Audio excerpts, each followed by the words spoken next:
Hello and welcome to Season 4 of the Sunday Podcast, presented by sportsshoes.com.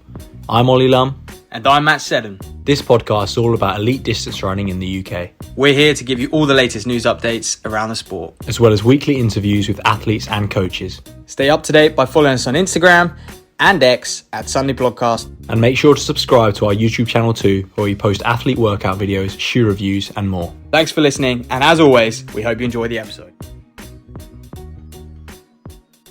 Okay, hello, welcome back to another episode. As we're recording, we're on the eve of British Champs, so it's Friday the 28th.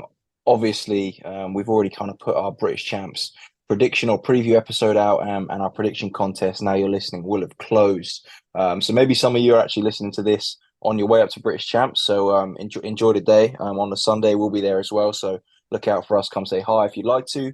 And then obviously kind of we're looking forward to seeing who wins that prediction contest as well. Very excited for that. Matt and I were just kind of talking about our own entries that we put in kind of last weekend, and there's a few regrets already in there, but it will definitely be interesting to see kind of how it actually all unfolds. This episode though, obviously Zak Mahamed on the podcast, not racing at British Champs, but obviously he's had a great season so far, so we'll get into that a bit more later. But Matt, we just wanted to chat a bit about some of the recent races, including USA's, and also talk about kind of how we're going to review British Champs as well, because that will come out next week too. Yeah, I think basically we're just going to keep it simple and just wait for that team to be announced for the Olympic Games. Obviously, we know there is going to be a little bit of a pause, if you like, while people dispute the decisions that have been made. So yeah, we'll just wait for that team announcement. I think it's going to be on the Tuesday, Wednesday. And then we'll get that review done. If for whatever reason, I think I've read that right, and maybe they'll delay it a little bit. So yeah, if they do, we'll just get it out probably Wednesday at the latest, won't we? Something around there. But yeah, we're looking forward to it. And then obviously the Diamond League starts back up, and we've got the likes of Monaco around the corner and things like that in a couple of weeks, which I think Jakob's been announced for already. So then we get to really see those last few competitions pre the big one, and then start building hype for the Olympic Games. But yeah, so that's with the review and the prediction contest results and everything like that. So we'll announce that in that same episode. So listen for that. But we thought we'd give you something to enjoy on a Sunday. Zak Mahamed, like you said, serious breakthroughs the last sort of 12 to 18 months. Interested to see why and how he's managed to improve so much. I think he was a 29-minute plus guy in 2022, and now he's like a 27:40 runner. So 27:40 and change. So serious breakthroughs, and his kind of theory around missing champs. Like you said, like we asked him about it, and disinterested. And he kind of boxed off the big goal for the season, which was the Euros. And to be honest, fair enough. And I think some athletes, like as fans, we often might get a little bit annoyed at that. I mean, I thought, with a guy who's run 13:24, like Zak Mahamed, wouldn't he just sort of have a crack at British Champs? But I think, he's happy where the season is. He's going to do a couple 3Ks and then he's going to get ready for cross. And I think, fair play to him. The Mahamed brothers are two athletes who I think they do treat their season. They pick out key races, and that's how they structure their season, which is fair enough. And they have very individual goals, and that's it. Nothing really gets in the way of those. Yeah, absolutely. So, keep a listen out for that.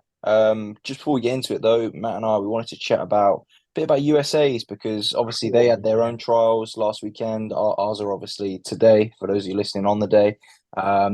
And there was a bit of drama. I think Moo missed out on the Olympic Games, so she will not be there to defend her title against Keely Hodgkinson, which is a bit of a shame. But at the same time, there's been a bit on Twitter about kind of should USA stay the same format, should it not?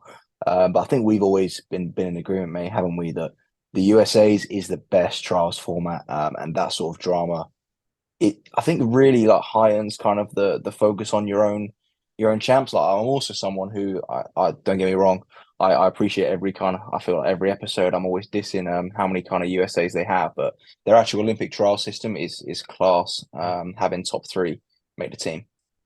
But I think Michael Johnson came out and said as well, it's probably one of the only nations in the world who can actually have that selection policy. and still bring a full strength squad, because I do think there are instances where for many nations that if an athlete misses their trials, they're probably still the strongest athlete. Like even if they're injured and then 6 weeks later they're only at 80% fitness, they're probably still going to be better than 99% of their own country. And I feel like we're probably at the level where maybe we could adopt it. And like we've wanted to in the past, haven't we? And I still feel like we probably could. I think it would definitely add to the excitement. And I think, look, men's 1500, women's 800, those races where there's just two spots up for grabs, I think make them really exciting. And I mean, they've been the best races of the champs in previous years anyway, and I think they're going to be the best this year as well. And so I think, like, I guess we've got the top two auto in that third spot, which is fair enough. It allows people like her to play around with it. But I do love how there's just no favoritism. And like, yeah, Kerr, you might be the best in the world right now, but just go and prove it then. Just go put on an absolute display at your British champs. Like if you're the best in the world, you can race the British champs. Like shouldn't make a difference to your season. I think Jakob's gone home to race his Norwegian champs, I'm pretty sure. But Yeah. we're going to see him in the 800, so it's good. I do think we're at the level now where we could do it, because say I think any event where there's more than 3 people with a standard, for example, then I'd argue you are strong enough to do it. Well, and actually, when you go through ranking points, we are strong enough to do it, and I do think the Americans, especially the fans and the media, I think they're struggling to get to grips with these ranking points. Obviously, like I think the men's steeple, there was a few upsets there, and quite a lot of people who haven't hit the standard but are on ranking points, like Wilkinson and stuff. And it's just like American fans, they love black and white. And now there's this horrible like waiting game. And look, Drew Hunter in the 10 was one. Like, had he beaten Nico Young, he's then like waiting and they want to know then, like that does add to the drama, the result just being instant as soon as people cross the line. But yeah, obviously their system just hasn't paid with the thing Moo. And look, do you know what? To be honest, it serves her right. Like I laughed when I shouldn't do, but like I did laugh when she fell over, because I was just like, well, if you're not going to race all year and you fall like that, that's just on you, and that's a mistake that she's going to have to live with. And like they build this system so much on like being at the pinnacle. And look, Sydney McLaughlin, it pays for her, but she doesn't have to share a lane. She doesn't really have to. I mean, I know there's tactics in the 400 and the 400 hurdles, but it's very much like on you to execute them. You're just controlling yourself. Whereas in a 800, anything more than a lap of the track, obviously there's a lot of other variables that you can't control, that actually you have to be able to kind of perform on instinct and stuff. So it's like, I don't agree with the way they program a system, their season, sorry. But yeah, like that's fair play. And do you know what? Like the 3 who made the team are no slouches. So what's to say a Thing Mu would have won that race anyway? Yeah, I almost feel, do you know who I feel sorry for? Is them, in a way. That people are like, you make the team because Mo falls, Whereas actually, like if they just get across the line first, everyone's like, okay, yeah, you're better anyway. Whereas all the talk now is a bit taken away a bit from their kind of success. But at the same time, I'm sure they're not too bothered. They're going to the Olympics. They're the ones who are Olympians this year. So yeah, all power to them. Yeah, and look, Nia Aikens, Brooks Beast, running a PB with 157.3 after kind of 3 rounds in her as well. Like, I thought she was seriously impressive. Like, she ran away with that, and Ali Wilson and Whitaker as well in third. And like, they have got a very strong team, and I think at least one of them, possibly 2, can like challenge to make a final. That's for sure. But I think, as a fan of the sport, it's a shame we're not going to get the Mu Keely matchup, the Mu Mora Keely matchup, I guess. So like, I think the sport has been a little bit damaged there. But like I said to you, what's to say that Mu would have won that race? And what's to say she would have got to Olympic Games not in that good a shape anyway? So, or like not at the same level that she has been previously. So she's going to have to go prove that she is the best 800 runner in the world whilst not being at the Olympic Games. Yeah, but also like, I think it's harsh on her to like, from her like coaching team to not let her race. If it was her decision or not, I don't know. But like, she was so distraught, and like Yeah. she clearly put so much, like that was all or nothing.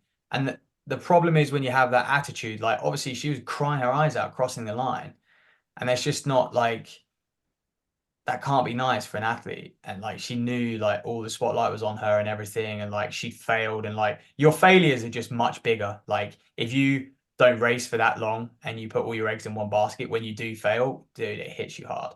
And like Yeah. it just means that pickup's going to be so much harder. Whereas if she's on the circuit, winning every race and having fun and enjoying racing, and then look, it goes wrong at champs, then and she's like, well, this is racing, this is the sport, fair play. But like she just looks to not take that well at all. But Yeah. I think, yeah, like you say, you're just putting yourself at a disadvantage, aren't you? Like not having practiced that at all. Yeah, especially someone the way she runs, like she's obviously got that huge loping stride. Um, it likes to run out front, kind of away from the pack. mhm. You're going into it not in quite in your best shape, and that's why she got tripped up. Like she's kind of cross, Well, she moving around. looked like she ran into them as well. Like Yeah, it was a bit dopey, but yeah, if you watch the yeah, video, go watch it if you haven't seen it. It's on YouTube. It's a good watch. It's yeah. high drama and mate, more high drama. I got to talk about this men's 1500 because I think we could be looking at like he's not being hyped for an Olympic champion, and Mm, rightly so, he shouldn't be. But mate, Cole Hawker, I said it after indoors. I said like this guy is a serious threat. He just looks so good. Like he's running well over 5K. He just can kick like the clappers, mate. Like hey, the the reports guy's a had beast. 52 Yeah. last lap or something, and like what's more is he ran around in 3:34. I'd never seen it look so easy. Like it was Mm, ridiculous.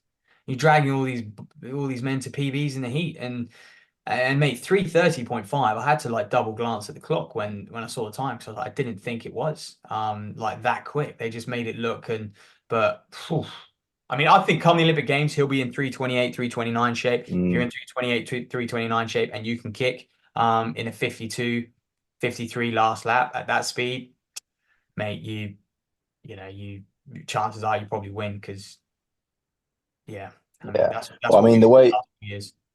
the way people hype up the goose, Cole Hawker must be the best in the world right now. So, like, I I need to go on this guy's profile because I haven't never seen him win a race, and yeah, he is just a nearly man, and maybe he's gonna win his race at the Olympic Games, um, and then maybe. he'll laugh at everyone who said like he's never won a race, and that would be totally fair play.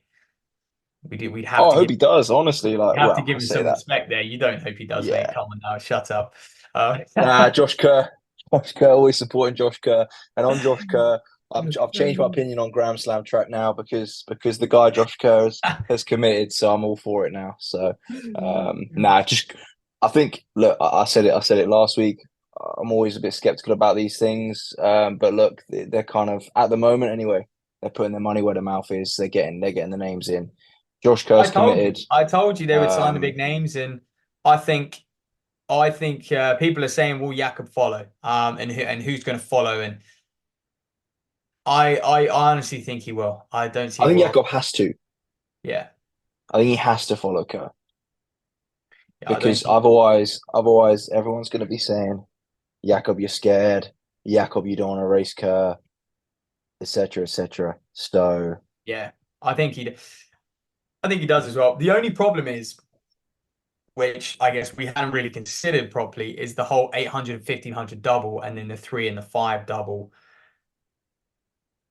Those athletes who, in the modern day, good 1500 runners at the moment would much rather a 15 3K double. Whereas like yeah, look at someone like and also I don't know 1 800 meter runner on the circuit right now who would contest the 1500 at like a really high class diamond league.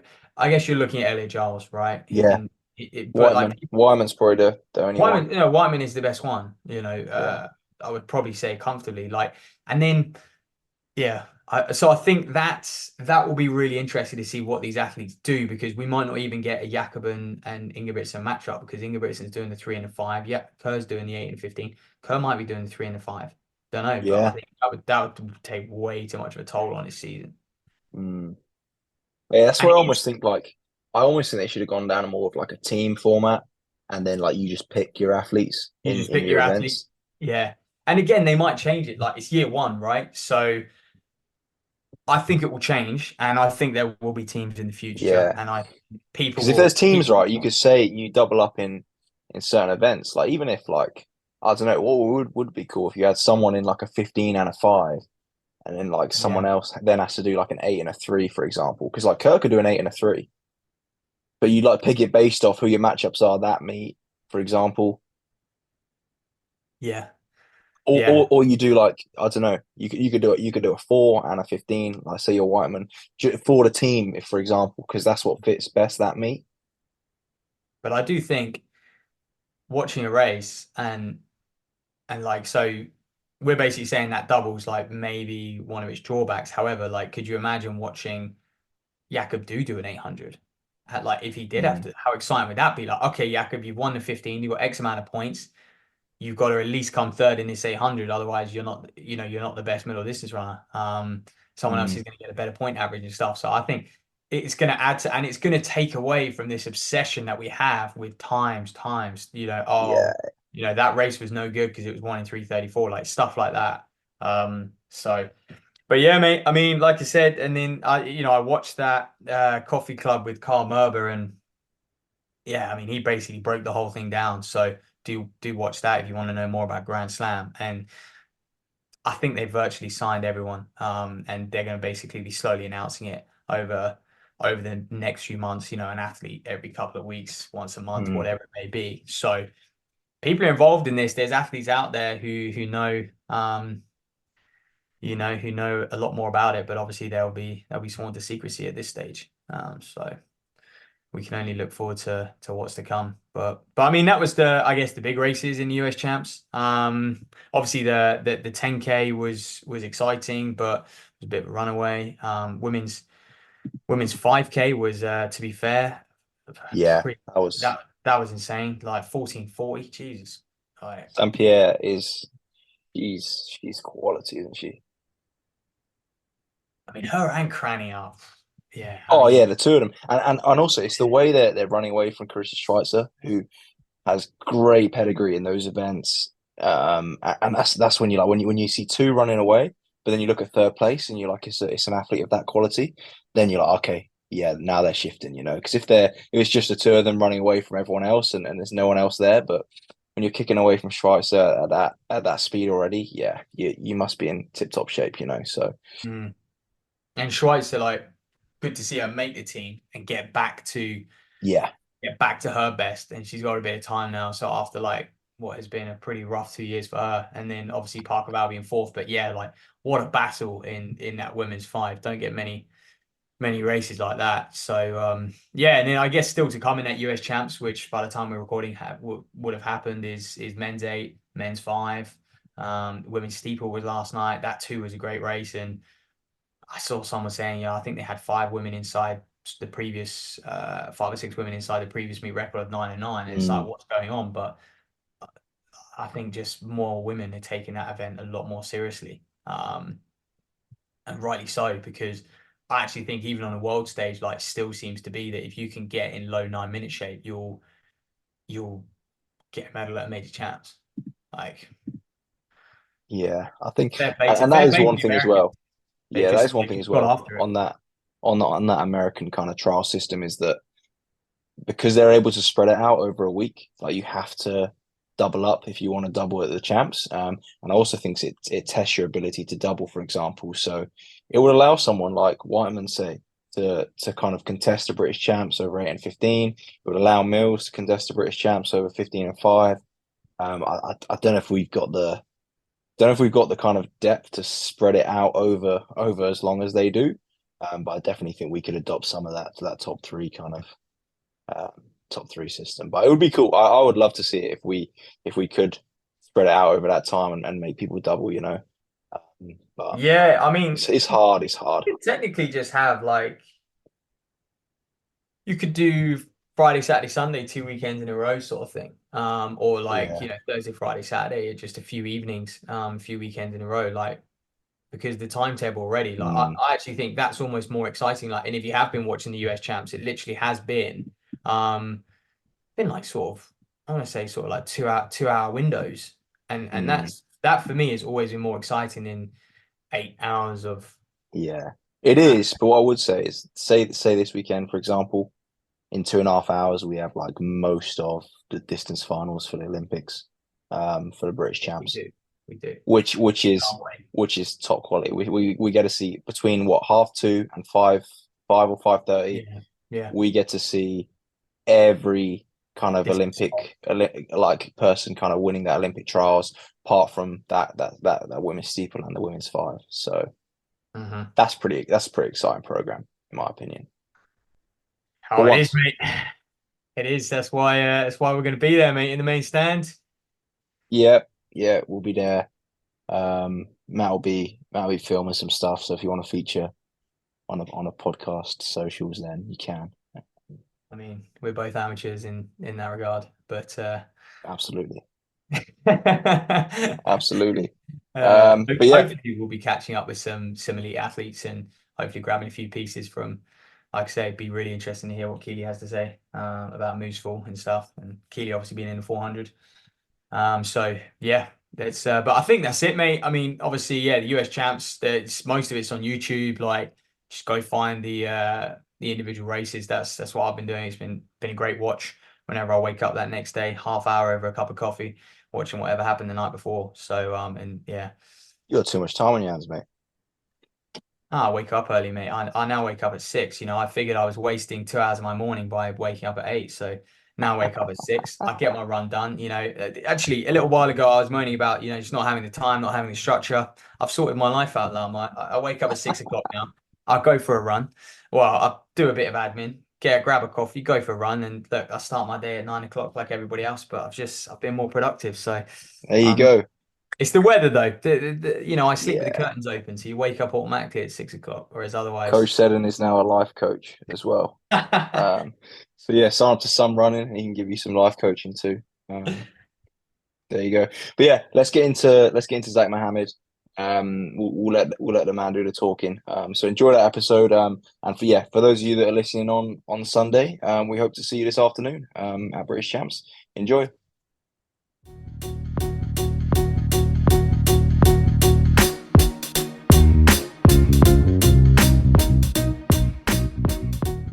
Okay, Zak, firstly, just great to have you on the podcast and welcome. How are you, first of all? Just come back from Rome. Yeah, thank you for having me. Yeah, of course. Yeah, it was quite nice. Yeah, thank you for having me. Yeah, no problem at all. So you're all recovered after your race last week? Yeah, it's been a week and a bit now, so I have recovered well. So just working on next target now. I mean, 17th in Rome in the 10,000. Was this? Could you say this was the biggest stage you've competed at? Rome was it was a great experience. Really huge championships races. So it was really good experience, 100%. So it is to be out there and battling with great athletes. So it's quite nice. How you've had time to digest it now? What's your kind of opinions on the race? I saw a little bit on social media. You were saying potentially maybe you could have sort of just backed yourself a little bit more and kind of got after it a little bit more. Is that fair to say? What's your thoughts? I feel like I've done enough, but not as I haven't hit the target. Like where I could have lived there. Going with higher position, maybe like top 10s, even closer to that. I'm capable of it, but it's like first major championship, so you don't really know what you're gonna do. So just go with it, and then come out with lessons. So so you just go there and learn something new, and then work on it, I guess, for the future races. Was the race like? How was the race different to like a Highgate? You know, you ran Highgate a few weeks before it. It seemed to be progressive throughout. Every K was almost getting faster, and there were quite a lot of sort of ups and downs. Was it like that for you in the pack? Did you notice that? it is like you can tell like big difference where in Higer it's mostly like consistent until the last bit, but this one is kind of the pace keep changing. It's like literally getting speed up, slowing, speed up. At some point we're like about I think about 8K where everyone like just bunched together. But you didn't see that thing raise in Highgate where everyone just spread over, apart from like some of them in the back where the big group is literally I can see like the leader about a couple of meters away from me at some point. I'm still with them trying, but I guess if I had a gear change last kilometer, I could have been out there with them, but fortunately it's something that I've learned. Yeah, it's completely different. Are you someone who watches the races back? Like, have you watched the race back a few times? Like, are there things you kind of watch and you think, oh, I wish I'd gone with that move there, or do you kind of just leave it and on to the next one? I don't really usually watch it, but unless I did well. Like if I done something done good, then I can look it back and then I'm like, yeah, next one. But if I done like really bad, then I don't usually watch. Mate, that's fair enough, and I'm interested to get stuck into you as a runner and how you've developed over the last few years. Obviously, a great performance in Rome, and hope to see you wearing that GB vest more on the track. And actually, on that, is the track. Is it something that you're going to stick with for the next few years? Obviously, your brother's gone to the roads, and predominantly, the pair of you have been quite cross country and road based. That's probably your strongest background, would you say? But now you seem to be really developing on the track. Yeah, it's kind of similar to what my brother did. Just now, I'm sticking to the track for a couple of more years. See how that goes, and then hopefully look into the road. I'm not rushing too much right now because I'm still got time. Still, I think I still can improve a lot on the track. So I will hang on to it as long as I can on track, and then eventually move into marathon. Hopefully. Yeah, that's great to hear. Like, one thing we wanted to chat to you about is some of your progression, like particularly between like 2022 and 2023. Chopped a massive kind of chunk of time off your 10K. Was part of this down to maybe actually you just weren't racing so much like away from the cross? Like, we always knew kind of on the cross country, you're making teams and things like that. Did it just take a bit of time for these kind of your PBs to get down as well, or did you really make some progressions there? No, I was actually when I used to do a lot of cross country, I used to love it, but over times I realized there is not much that I can do on the track, on a road, on cross country that can. Yeah, there is a couple of races, but it's not as big as on road on track. So I kind of leave a shift from cross to the track and the road, mainly focusing those. And while I was in that process, I made a huge I would say huge progress, but yeah, progress, and then just literally from that, just everything's happened, I guess, through between those. So yeah, It's interesting. So basically, you loved the cross country, but then you started to realize that just there's only a few big races, and even them, they're not massive, and there's a lot more for you on the track, on the road. And so, would you say your training then shifted to focus on the track and road more as well?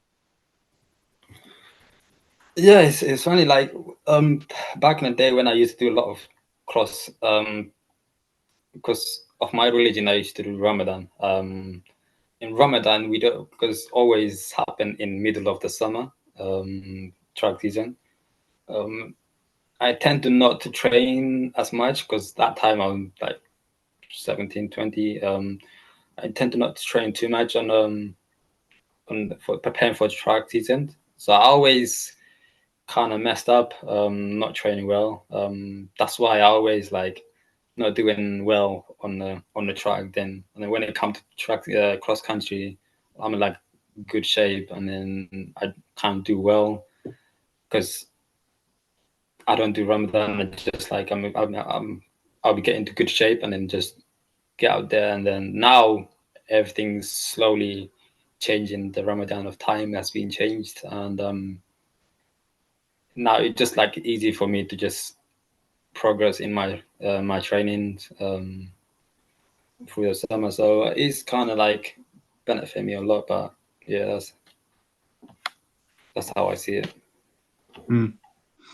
Yeah, so you found sort of a system that works for you. Um, how much has your coach kind of like been influential in changing in kind of some of your improvements over the last few years? Like you're obviously you mentioned that actually maybe kind of you found it easier to train now, but surely your training's kind of gone up a notch as well in the past couple of years. It is has changed massively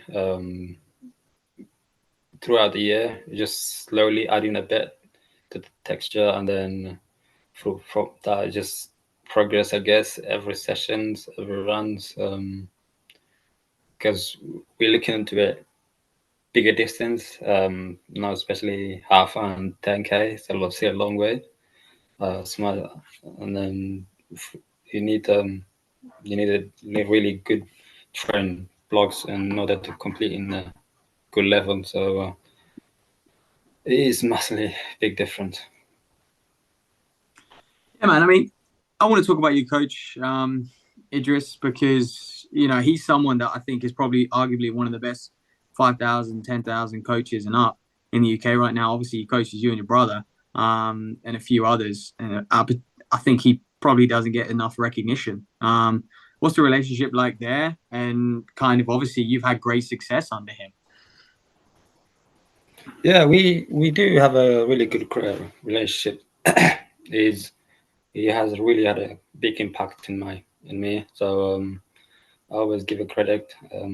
He's the relation there is up there. He made me a lot of big impact in my training, my racings, tactics, and everything. So yeah, there's a lot of we come through under him as well in the future, hopefully. So I'm quite happy with him settling in. So What yeah. you talk about impacts? What sort of impact did he make? What sort of changes initially did he implement?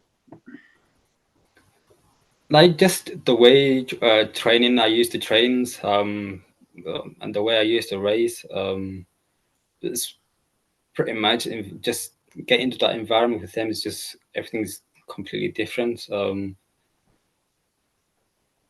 Yeah, it's just like everything's went from like obviously when it's like when you move to different city, just like everything's new and just like kind of new life. So I picked up everything from there. So yeah, I'm still learning it. You just I'm just gonna continue with this. Mm. Yeah, so you think he was kind of helping you like just outside of running as well as running, do you mean?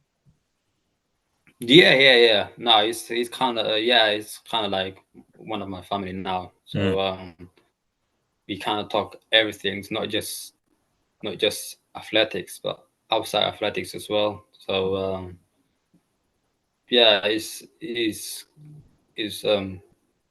does help a lot around. So Yeah. so That's yeah. interesting, mate. And obviously we've had your brother Mohammed on the podcast before. He actually we didn't realize this, but he was kind of saying to us that you don't really train together that much, despite being kind of similar areas and being coached by Idris. But is this still the case? You still don't train together? At the moment, no, because he's in marathon blog, so I'm in no way to that level yet. So it's no, we do. The thing is, we don't really kind of live next to each other, so it's kind of made it hard. even even when we are together and live in the same house, we tend to not. We do train like sometimes, but not always, because we have completely different session, different training program. But here and there, we do some of the long runs, some of the track sessions, even hills we do sometimes together, but not always. Like whereas a training partner, we do a lot of things together, but we do it occasionally. Talk about the sort of impact he's had on you as well, though, because I think he's given you quite a lot of advice over time, has he not? Sort of going into races and stuff. Did you almost see him as a little bit of a, I guess, assistant coach in many ways in your early part of your kind of career? Yeah, because he is really big inspiration. Not now, just like even now, he's not only to me, just many others, especially what he done in marathons. So especially now, I have to. In the before, I was like, but now I have to take in whatever he says, whatever the advice he gives. It's taken and then just like learn from what he done, and then obviously eventually I'm gonna move to marathon. So everything he gives, I have to take in now. So yeah, he is a big inspiration.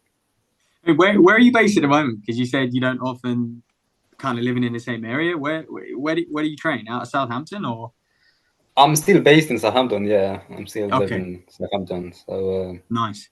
Yeah, And do a still, lot of your training solo then, I take it, unless you're doing the odd session with him, a lot of it's solo with the coach. Yeah, just solo everything's pretty much now. So especially when he moved up to marathon, it's been a couple of months now, like say yeah, but yeah, just been solo, just been training by myself. And do you like it that way? Do you enjoy that? Sometimes I like it. Sometimes kind of like have freedoms. So the way I look at it, I kind of like having a big group is like you don't have that kind of freedom where you just wake up like I gotta be on times, I gotta be there, I gotta be certain locations. But at the same time, when you're training alone, you can just wake up whenever you want and then just get it done and shoot off. But I kind of like it at the same time. Sometimes it's tough because you need a team around you to push you, even like that 1%. So yeah, it worked. So it's been working. So I can't complain too much.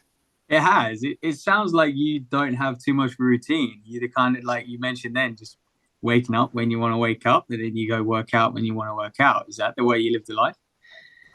Well, pretty much, yeah. Last couple of years, yeah, pretty much. Yeah. So that's why you didn't want to do the podcast too early time. this morning, Zach. Is that right?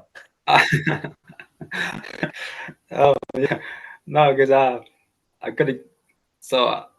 gotta wake up and then because I don't say alarm time too much that often as well. So just wake up and go do whatever I do. Literally the routines just change every time. So yeah. You're so laid back. You must go to when you've been to sort of, I guess, championships in the past, like Europeans and on the cross as well.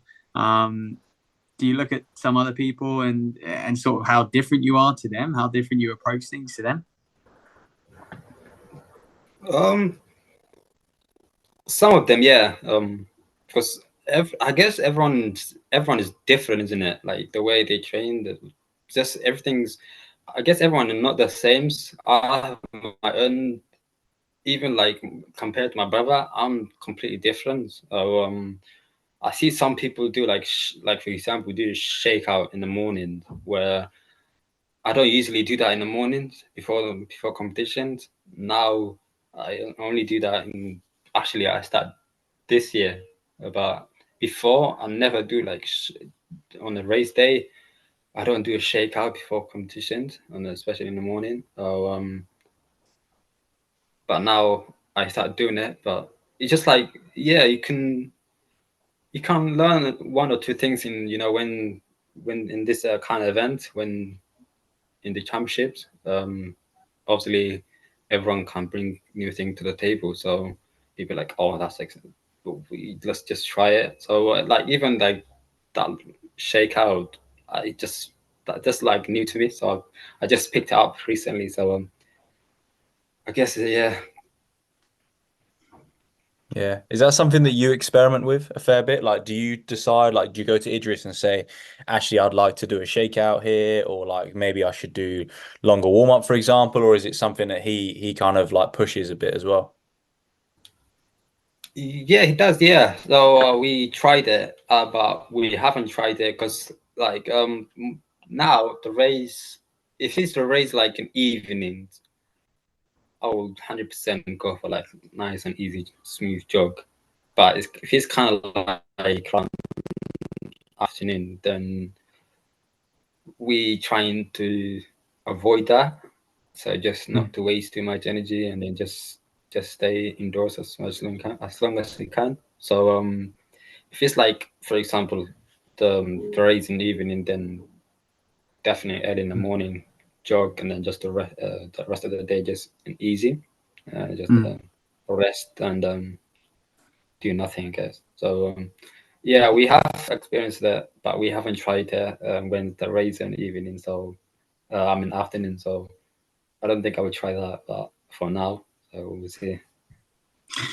And that freedom of your life, obviously being a professional with Nike, has given you that freedom. And did you ever go through a period, a little bit like your brother, where you were having to work full time alongside training? Were you fortunate enough you finished up your studies and you signed pro pretty much straight away?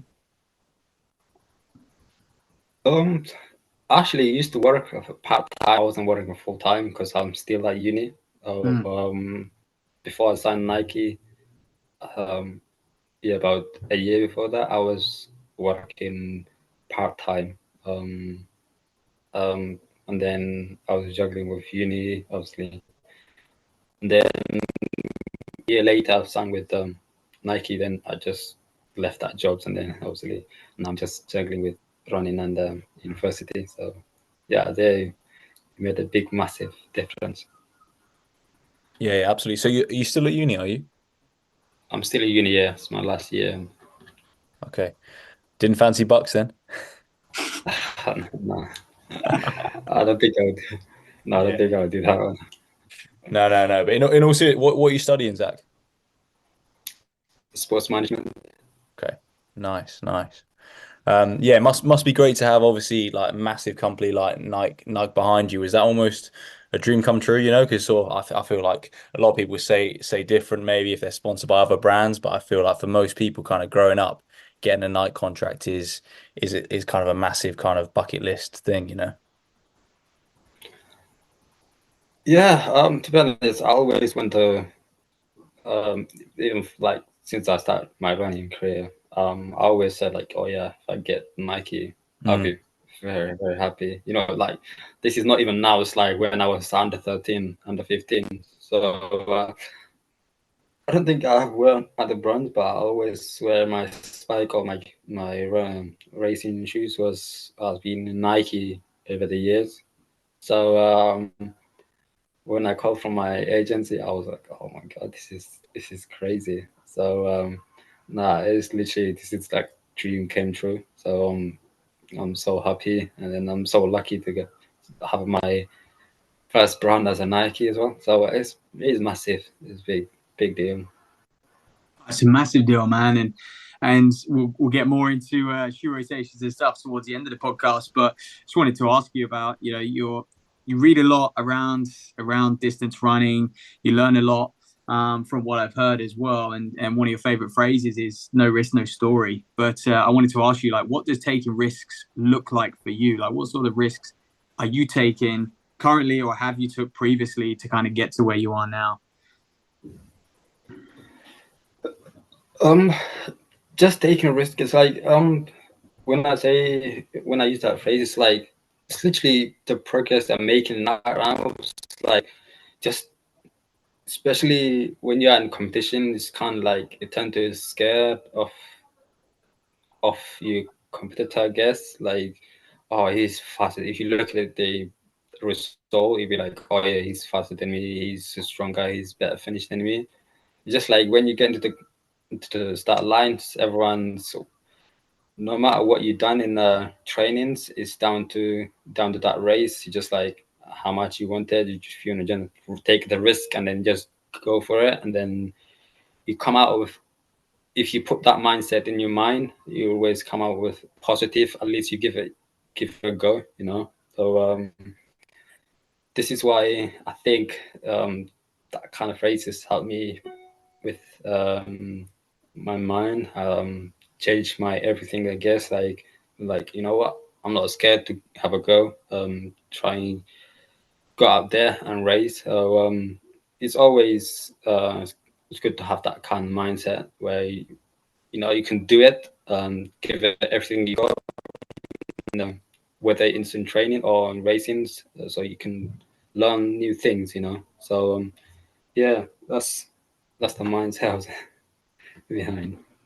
Yeah. And obviously it's clearly working. You're having a fantastic season, but what's next for you in 2024? Like what are your big aims? I know you said to us kind of before we started that you're looking at maybe some 3Ks as well.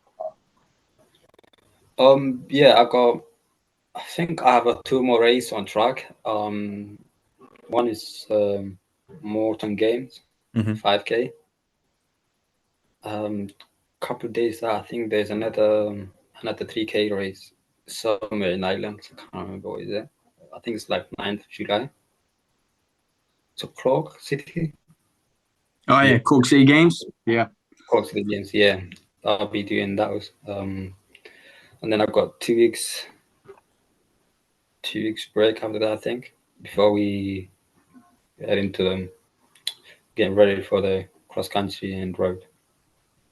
Wow. So you will literally call your track season mid-July. So I guess the European Championships was your focus this season, and you're not too bothered about kind of lowering your 5,000 meter time or getting in another 10,000 race. I know there's few of them, and you're kind of all eyes on getting prepped for that cross country season. And have you got any targets heading into the winter then?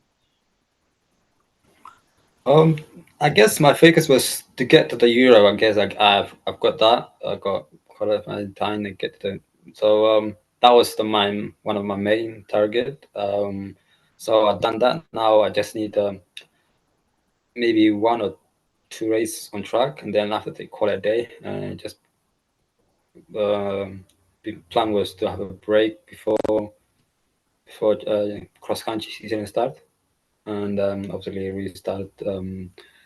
No, it's over the winter. There might be 1/2 marathons, and then and just focusing on qualify for that European cross country. Sounds good. Will that give you time to we get out to Paris and watch your brother?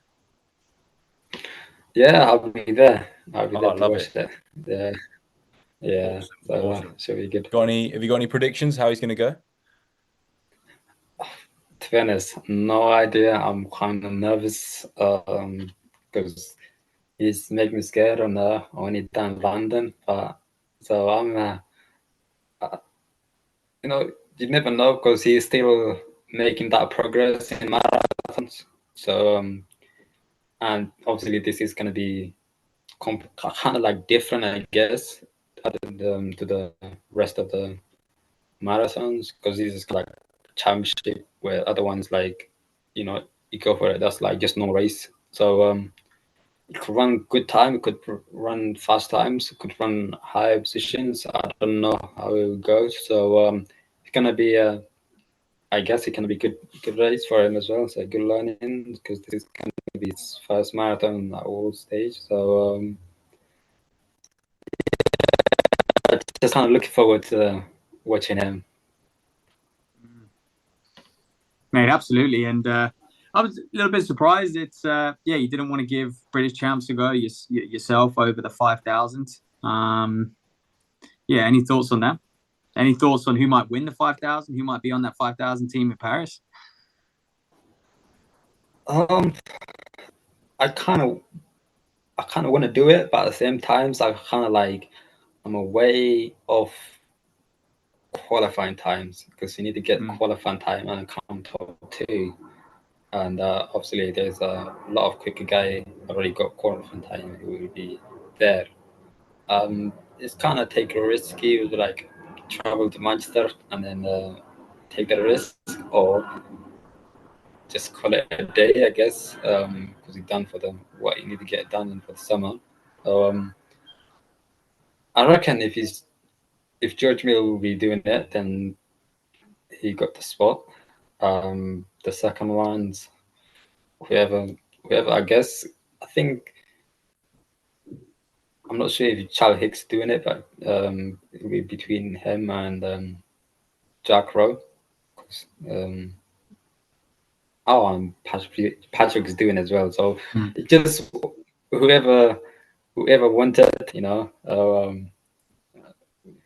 so one of them should be there. So out of those 3, Patrick, Jack, and Charlie. Awesome, man.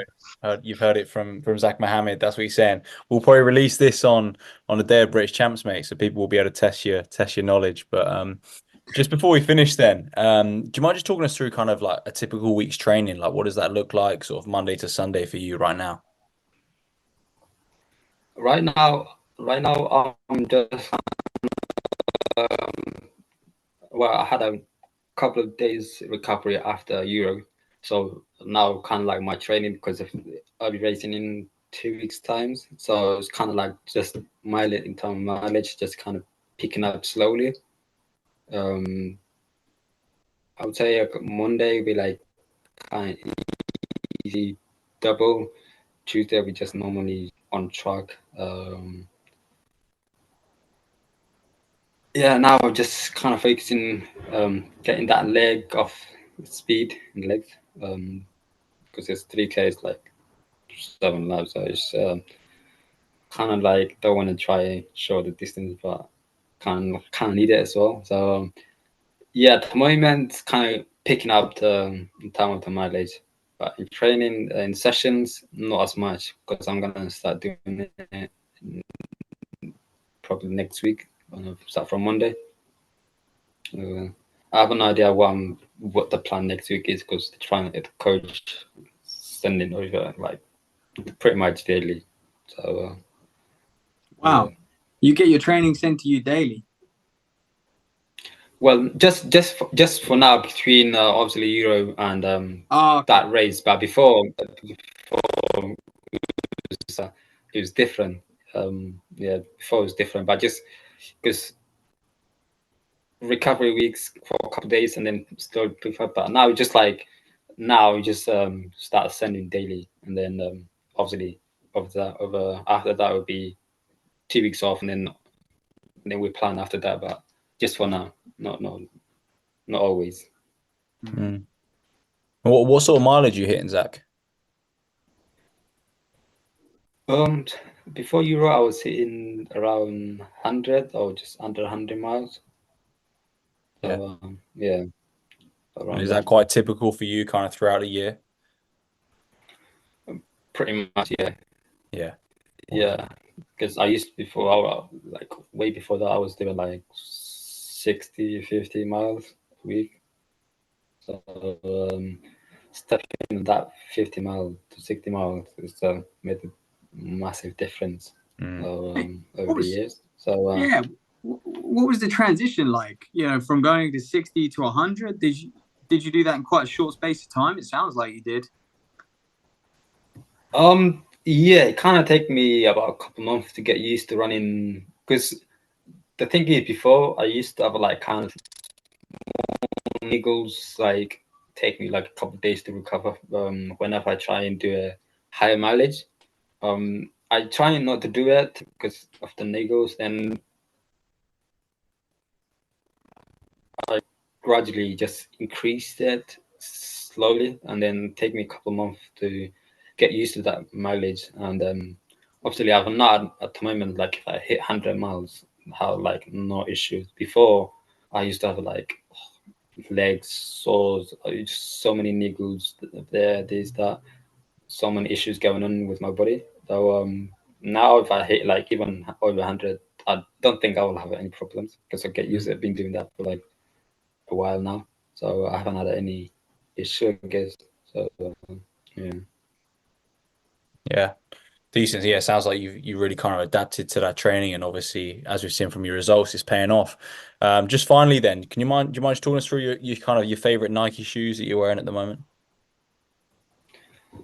Um, the one I use a lot is Invisible 3. Oh my Mhm. gosh, that's one of my favorite. I guess I will try Pegasus 41. That's just recently released, so I haven't tried it, but I'll try it. So